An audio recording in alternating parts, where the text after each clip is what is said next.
하나님 아버지 감사합니다. 오늘도 이렇게 점심 식사 후에 나른한 몸이지만 또 하나님의 말씀과 또 교리를 배우기 위해서 이 자리에 모였습니다. 저희들 육체와 마음을 깨워주시고 또 하나님의 말씀에 잘 집중할 수 있도록 도와주시옵소서.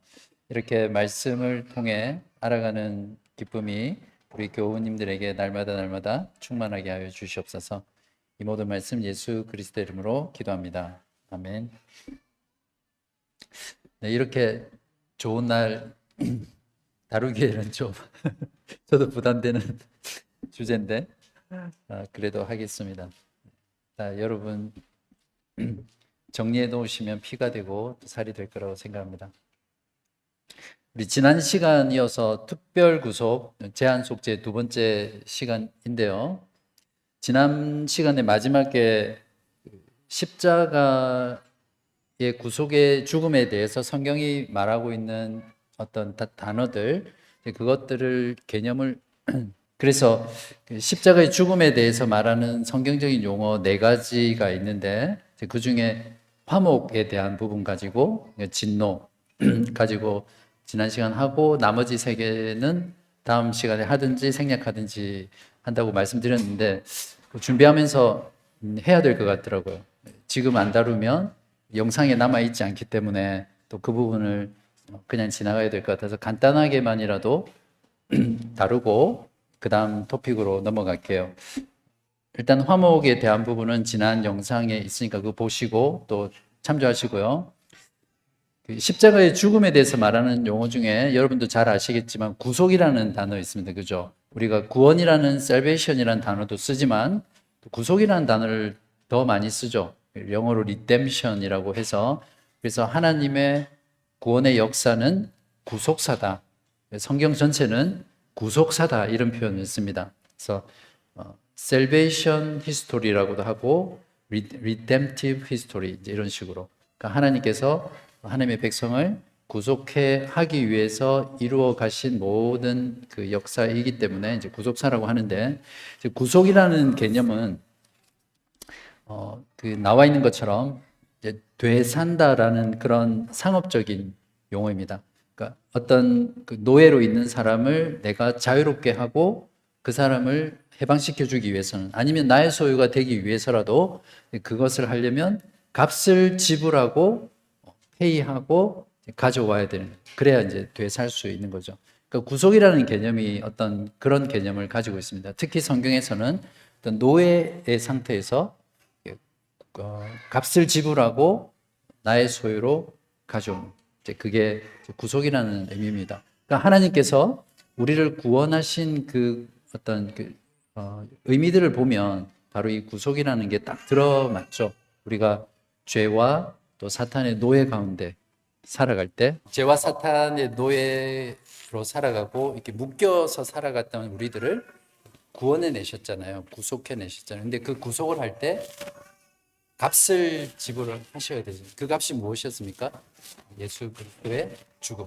그러니까 그 죽음이라는 그 값을 지불하고 우리를 죄와 사탄의 노예 가운데서 회사하셨다. 이런 개념이 구속인데 성경 말씀에 보면 이런 구속에 대한 말씀들이 여러 군데 나와 있습니다. 그 중에 몇 가지만 읽어보면 베드로전서 1장 18절에서 19절에 보시면 너희가 알거니와 너희 조상이 물려준 헛된 행실에서 대속함을 받은 것은 은이나 금같이 없어질 것으로 된 것이 아니요 오직 흠 없고 점 없는 어린 양 같은 그리스도의 보배로운 피로 된 것이다. 이 피가 값을 지불한 거죠. 피를 값으로 지불하고 우리를 대속해 주셨습니다. 구속해 내신 거죠. 계시록 5장 9절에 보면 여기서 그들이 새 노래를 불러 이르되 두루마리를 가지시고 그 인봉을 떼기에 합당하시도다. 일찍이 죽임을 당하사 각 족속과 방언과 백성과 나라 가운데서 사람들을 피로 사서 그러니까 우리를 구원하실 때 그리스도의 죽음의 의미가 피로 값주고 우리들을 구원해 내신 거예요. 그러니까 그리스도의 죽음에는 이 구속의 의미가 들어있다는 걸 우리가 잘 알아야 됩니다. 잘 알면 어떻게 되죠?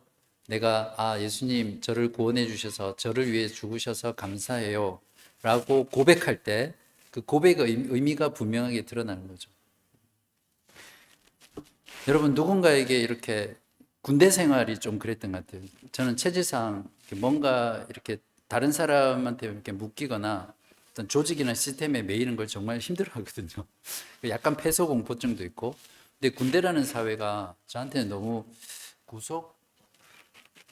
그런 구속하는 그런 사회 같아서 좀 많이 힘들었는데, 진짜 그 죄와 사망 가운데 사탄의 노예 가운데 질질질질 묶여서 끌려다니다가 저는 군대 생활 자체가 너무 괴로웠어요.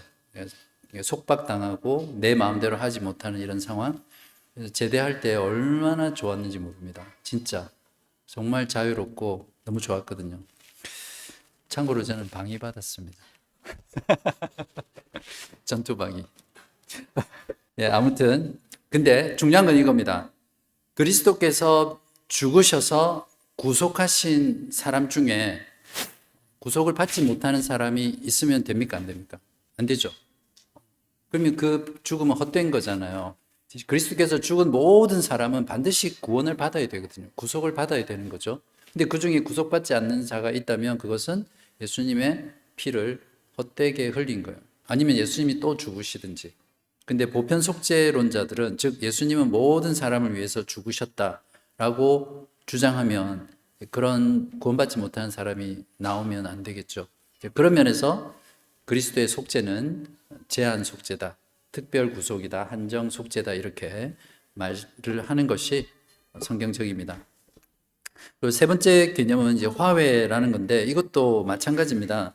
고린도후서 5장 18절에 19절 보시면, 그가 그리스도로 말미암아 우리를 자기와 화목하게 하시고 또 우리에게 화목하게 하는 직분을 주셨다, 이렇게 표현하고 있거든요. 우리를 자기와 화목하게 하시고 또 우리에게 화목해 하게 하는 직분을 주셨으니, 영어로는 reconciliation, reconcile 했다는 건데, 하나님과 죄인인 우리를 그리스도의 죽음으로 화해시켰다는 거죠. 그 깨어진 관계, 결코 나아갈 수 없는 그 관계를 화해시켰기 때문에 둘 사이에는 평화가 생기는 거잖아요. 그러니까 그리스도의 죽음의 의미가 그런 화해의 의미를 가지고 있습니다. 개념을. 그러면 그리스도께서 죽으신 모든 사람 중에 하나님과 화해의 관계에 없는 사람이 있으면 안 되겠죠. 그런데 우리 밖을 보면 여전히 하나님을 반역하고 하나님을 증오하고 하나님을 미워하고 하나님을 반대하는 사람들이 너무 많잖아요, 세상에.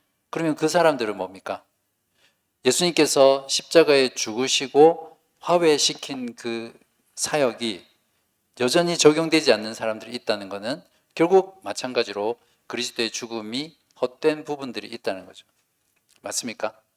네. 그래서 그리스도의 죽음은 제한적이다. 그런 면에서.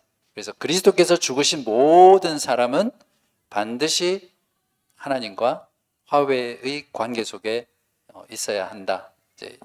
그래서 이 십자가의 죽음의 성경적 의미를 보면 한정 속죄가 성경적이라는 교리를 분명하게 알 수 있습니다. 그리고 논리적으로 생각해도 보편 속죄는 성경에 맞지 않는 그런 교리죠. 그 속죄도 마찬가지입니다. 여기 뭐 propitiation이라고 표현되어 있는데 atonement라고도 표현해도 되고요.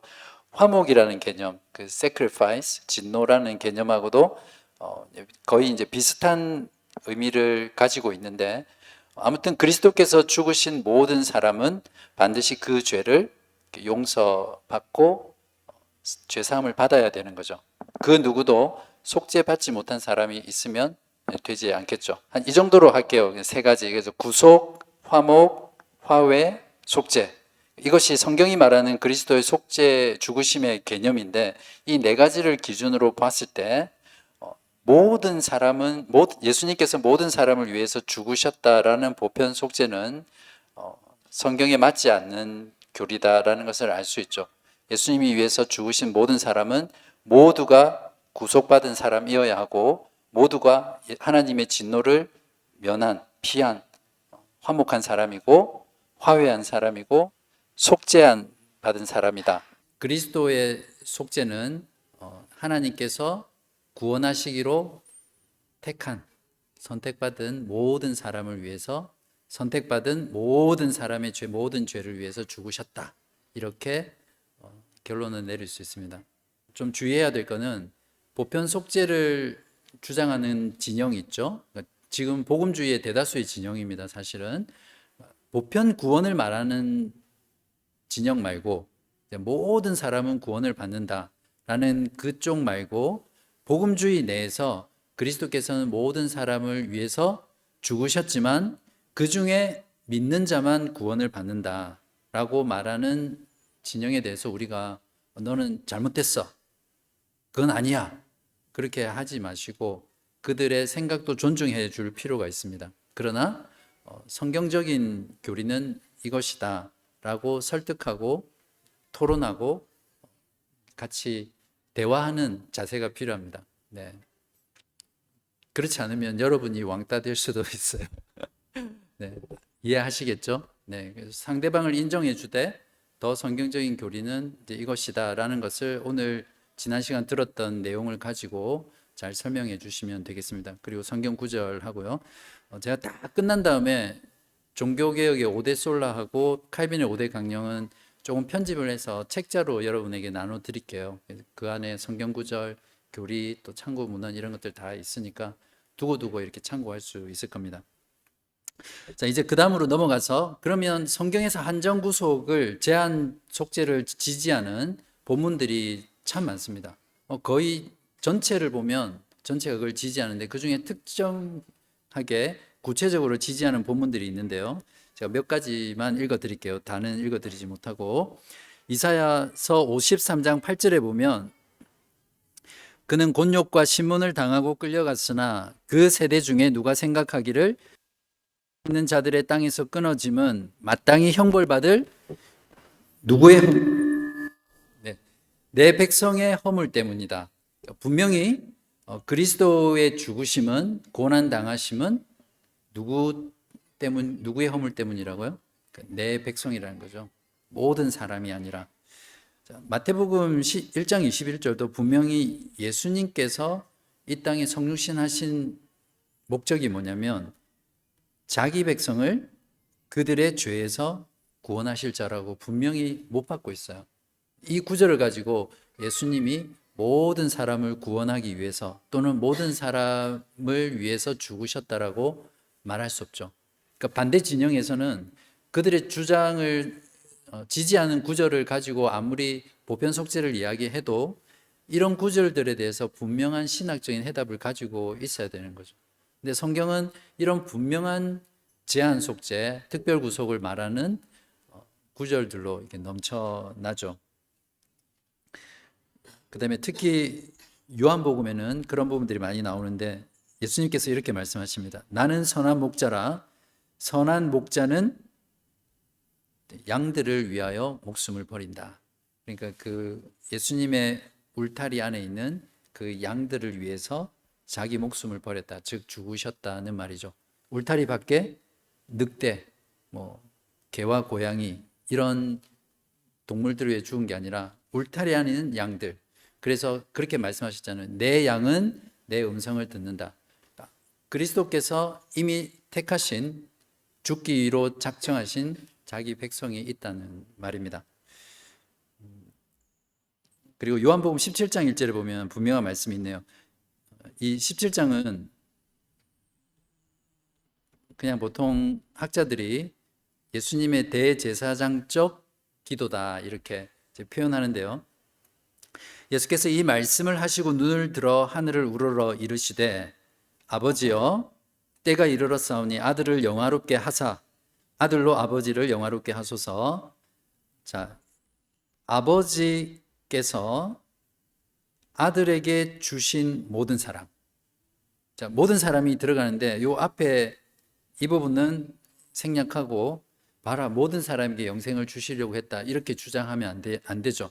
이 앞에 보면 분명히 아들에게 즉 예수 그리스도에게 주신 모든 사람에게 영생을 주게 하시려고 만민을 다스리는 권세를 아들에게 주셨습니다.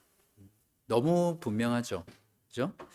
그리고 17장 9절에도 보면 내가 그들을 위하여 비옵나니, 이제 여기서 그들이라는 것은 아버지께서, 성부 하나님께서 성자 하나님에게 주신 모든 사람, 양들, 내 백성, 자기 백성, 이것들을 가리키죠. 그들을 위하여 비옵나니, 비옵는 것은